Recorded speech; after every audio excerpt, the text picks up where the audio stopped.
अनमोल सलाह।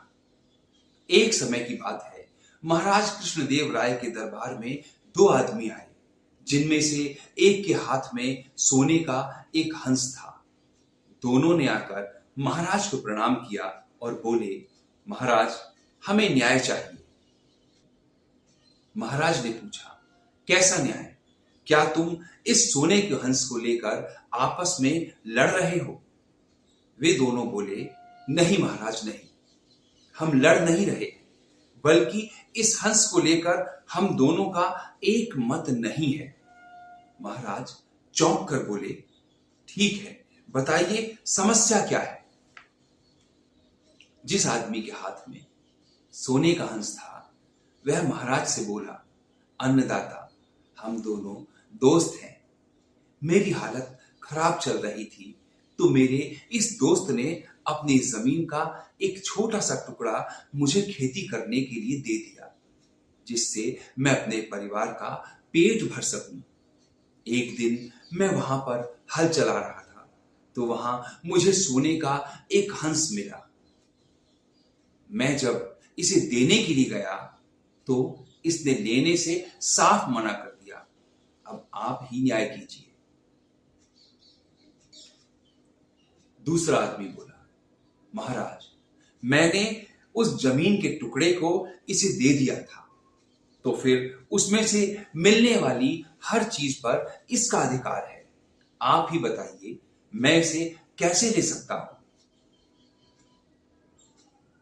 पहला आदमी बोला, लेकिन महाराज, वह जमीन तो इसकी है, इसलिए इस हंस पर इसका ही अधिकार है।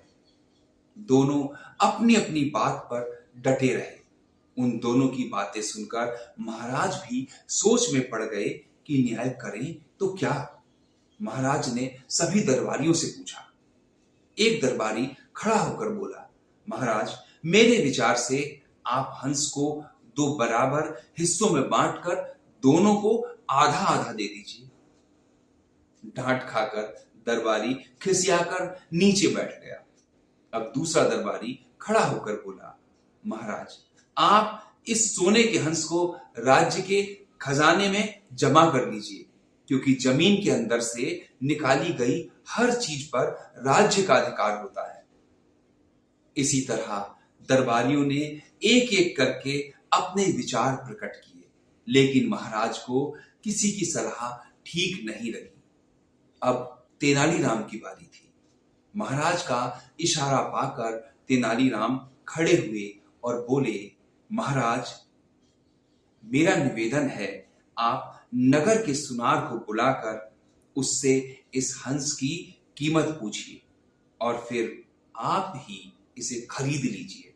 इससे जो भी पैसे मिले, उन पैसों से आप इन दोनों के नाम पर सोने का हंस नामक बाग का निर्माण कराइए, जिससे इन दोनों की दोस्ती हमेशा के लिए अमर हो जाएगी।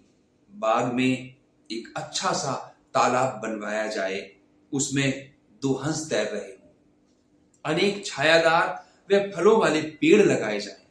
इस तरह से जब तक यह बाग रहेगा, लोग इन दोनों की दोस्ती को याद करेंगे।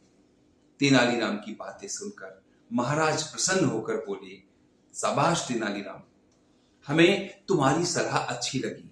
अब हमारा न्याय भी यही है।